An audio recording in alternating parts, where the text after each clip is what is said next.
Patuloy po na nakakaapekto ang easterlies sa malaking bahagi ng ating bansa ayon sa Pag-asa.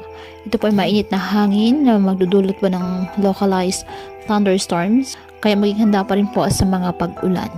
Ngayong araw sa Luzon kasama na ang Metro Manila, asahan po ang bahagyang maulap hanggang maulap na halangitan with isolated rain showers or thunderstorms. Sa Mindanao, halos buong araw po ang heavy to intense rains.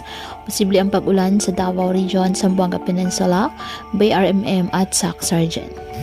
Walang gale warning na nakataas sa baybayin ng karagatan, kung kaya malaya pong makapamalaot ang ating mga kababayang mangingisda at may maliliit na sasakyang pandagat.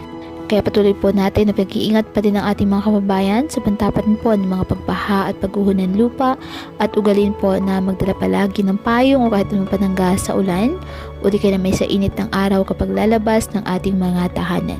At yan po muna ang update sa lagay ng panahon ngayong araw. Muli, patuloy po tayo na mag-ingat at palaging tandaan, God loves you. Stay safe and God bless.